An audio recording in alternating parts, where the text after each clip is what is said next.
Hey there, today we're going to do something that's a little strange for this channel. We're going to talk about some good news. Amazing news, in fact.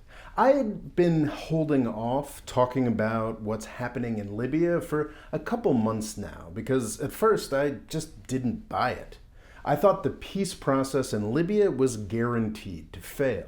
Which kind of makes sense if you consider the past 10 years of Libyan history. Ever since the US destroyed Libya's government back in 2011, the country has been in chaos. This new compromise is at least the fourth attempt at a negotiated government. For the past decade, Libya's problem has been that it would elect or establish a new government through negotiation, and the old government would refuse to give up power. But to my surprise, and I think the surprise of a lot of others, this new government of Prime Minister Abdul Hamid Dbeibeh has been approved by both of Libya's rival governments. This is extraordinarily good news. It may seem weird to get this excited about the end of a civil war in a country of just 6 million people, but the conflict is a lot more important than just Libya.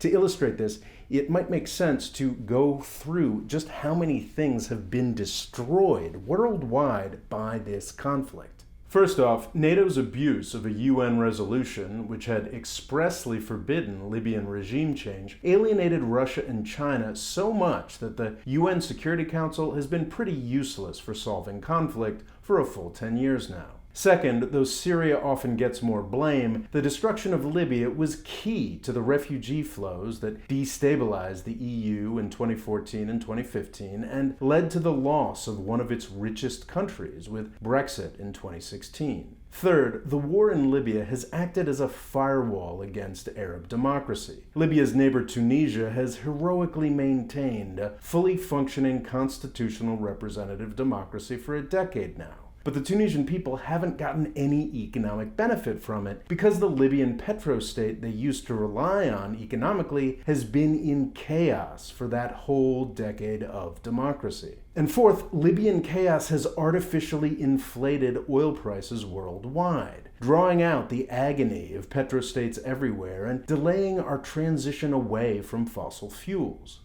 I have separate videos talking about all four of these issues separately, and you can find a playlist collecting all of them on the homepage of this YouTube channel.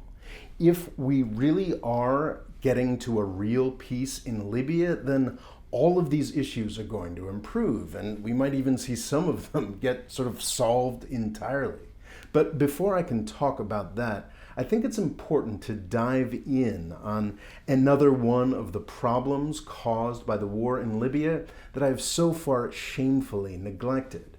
And that is the extraordinary destruction that this conflict in Libya has wrought across the Sahel. Sahel means coast in many languages, and according to most sources, in this case it refers to the coast not of a body of water, but of the Sahara Desert. All of these countries have been absolutely devastated by the war in Libya. It's important to remember just how rich Libya is. Abundant oil and gas resources make the country a sort of North African UAE, though Libya obviously has a lot more land than the United Arab Emirates. Before 2011, Libya actually had a higher GDP per capita than poor EU countries like Romania and Bulgaria.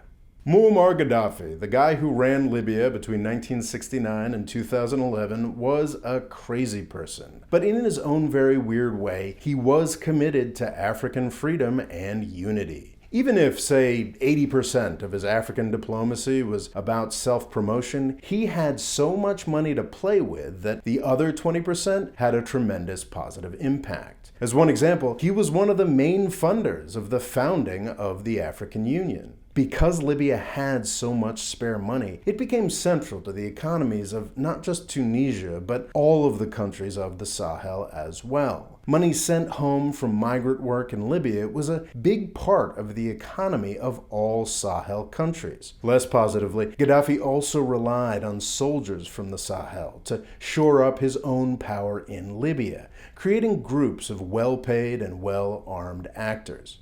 Gaddafi's influence on the politics of the Sahel, especially during the Cold War, could be manipulative and violent. But so was French and US influence. Libya under Gaddafi provided an alternative. Love him or hate him, Gaddafi was central to the politics of North Africa for decades.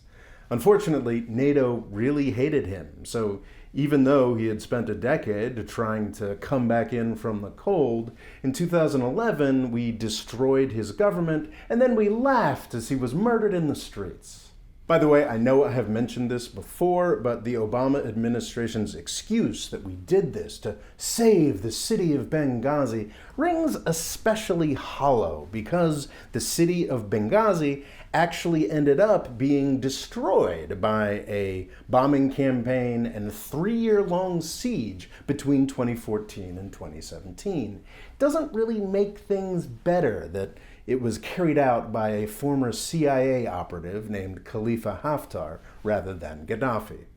The effects of Gaddafi's killing on the Sahel were both immediate and long-lasting. The financial network that had come to underpin the prosperity of much of North Africa disappeared. Gaddafi's African soldiers dispersed back to their countries and took their weapons with them. Mali was the first to fall. Gaddafi was killed in October 2011, and by January 2012, Mali's north was overrun by insurgents with Libyan weapons. The top half of what had been one of Africa's more stable countries ended up being run by jihadists for a year, as the country as the whole experienced a military coup. A French military intervention pushed the insurgents out of the cities, but French troops are still involved a decade later, and Mali suffered yet another coup last year. Mali might be the most politically damaged of the Sahel country, but every country in the region has felt the malign effects of Gaddafi's fall. Insurgencies that already existed intensified, and new insurgencies cropped up with the personnel and weapons that have been streaming out of Libya for the entire decade. We've seen coups in multiple countries. Perhaps the most malign effect is that the US and French militaries have been given an excuse to dig in the region, with results that have varied from the merely counterproductive and wasteful to the downright horrific. Just last month, we saw insurgents armed and trained in Libya kill the president of Chad in open battle. Idriss Déby was a staunch French ally and 30-year strongman. His death, and well, his life really, illustrate the never-ending waste of US and European intervention in the Sahel. Of course, all of this led to a fertile recruiting and operating ground for the Islamic State and other jihadists. If you ever hear any news out of the Sahel, this is probably what it's about, the counterterrorism implications. But what that reporting almost always neglects is the fact that the disaster in the Sahel was produced by the NATO killing of Gaddafi in 2011. Despite some fleeting successes now most of a decade ago, I think that the ongoing US and French presence in the Sahel is probably making things worse rather than better. As disastrous as the consequences of killing Gaddafi were in political terms, I think the economic consequences might have been even worse. We are again accustomed to treating the Sahel as an economic no-hope zone, but that wasn't always the case. In the first decade of this century, almost every country in the Sahel experienced extraordinary economic success. GDP is an imperfect measure, but in most Sahel countries, it tripled. It was a tremendously hopeful decade for the Sahel. Then NATO scooped out North Africa's economic heart and set it on fire. After Libya's destruction, every economy in the Sahel came to a screeching halt. The 2010s were a lost decade for the entire region, economically speaking. Now, it's important to mention that it wasn't just the Libya invasion that destroyed all of these economies. Oil and gas prices are important to every country in the region, and those prices have been in the toilet for like 7 years now. Also, China's economic growth miracle and the voracious demand for everybody's resources that came with it is still impressive, but it also kind of petered out over the course of the 2010s. But world oil prices crashed in 2014, and the big China slowdown hit in 2015. What's the year the growth miracle ended for what looks to me like every country in the Sahel? 2011. The year my country and its vassals destroyed Libya. If refugee flows are something we're supposed to be concerned about, well, knocking most of Northwest Africa into economic stagnation is not the way to improve things. So yeah, it is fantastic, or maybe just essential for the Sahel that this Libyan peace process reach a successful conclusion and get to a new stable government. So are we there yet? Not quite. In fact, it could still all fall off the rails. It seems as though Prime Minister Dbeibah is a fairly corrupt dude, and maybe his wealth and his networking skills were the only reason that the process has gotten as far as it has. Now that he's in power and has to start making good on whatever promises he may have made to get into that position, it's possible that the whole thing could just blow up.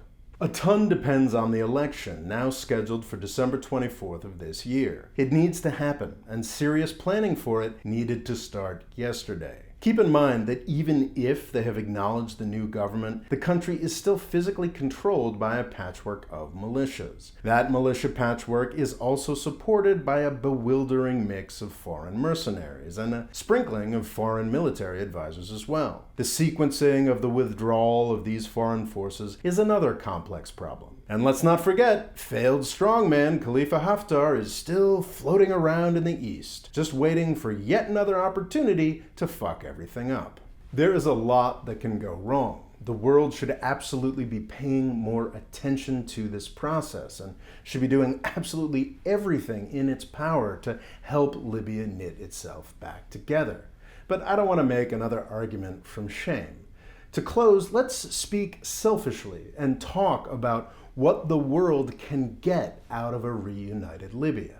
In 2011, the Arab Spring launched in Tunisia. For 10 years, Libya's war has acted as a firebreak against Arab democracy. Libya's population is rich and educated enough that it's easy to imagine Tunisia's experiment spreading there if stability can be preserved. Egypt is not going to be changing for the better anytime soon. Its poverty, size, and geopolitical significance all help dictators thrive there. But Algeria and Morocco are both relatively rich, fairly well-organized places that are both very ready for a new system. With a stable Libya, Tunisia could lead a North African bloc into democracy. This stability wouldn't just shut down refugee flows, it would provide a new platform for cooperation and economic development, which would in turn lead to stability and prosperity for the whole of the Sahel.